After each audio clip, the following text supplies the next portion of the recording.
পার হয়েছে, এখন পর্যন্ত নির্বাচনের পরিবেশ ভালো আছে এবং আশা রাখবো যে বিকাল 4টা বা 5টা পর্যন্ত নির্ধারিত সময় পর্যন্তই নির্বাচনের পরিবেশ ভালো থাকবে বলে আমরা আশা করছি এবং আমাদের জয়ের ব্যাপারে আমরা শতভাগ আশাবাদী।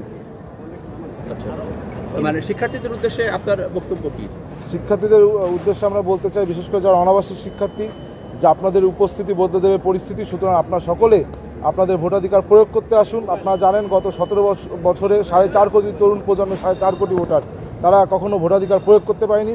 যেহেতু সেই তরুণ প্রজন্মের একটি বড় সংখ্যক ভোটারদের প্রতিনিধিত্ব করে ঢাকা বিশ্ববিদ্যালয়ের শিক্ষার্থীরা, সুতরাং আপনাদের অবশ্যই আজকের যে ভোটাধিকার প্রয়োগ এটি অত্যন্ত গুরুত্বপূর্ণ। আপনারা সকলে নির্ধারিত সময়ের ভিতরেই ভোটাধিকার প্রয়োগ করতে আসবেন বলে আমার বিশ্বাস।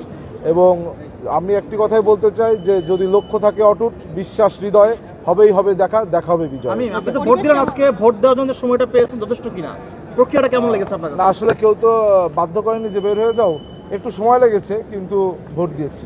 কতক্ষণ লেগেছে আপনার? এটা আসলে 10 থেকে 12 মিনিট লেগেছে। 41টি ভোট দেওয়ার জন্য কি সবাই স্বাচ্ছন্দ্য বোধ করবে এখানে? কি পরিস্থিতি কেমন দেখছে? না, আসলে আমাদের প্রার্থীর সংখ্যা অনেক, বিশেষ করে সদস্য পদে প্রায় 210 জন বা সামথিং এর বেশি, যার কারণে আমার মনে হয় এটা একটু কষ্টসাধ্য ব্যাপার। আমার নিজেরও কষ্ট হয়েছে। কেন্দ্র নিয়ে আপনি সংখ্যা প্রকাশ করেছিলেন যে কেন্দ্র যথেষ্ট না, সেটা কি আপনার মনে হয়েছে আজকে? আজকে ভোটের দিন, আজকে আর এসব বলে তো লাভ নেই, এগুলো পূর্বে বলেছি কিন্তু ব্যবস্থা নেওয়া হয়নি।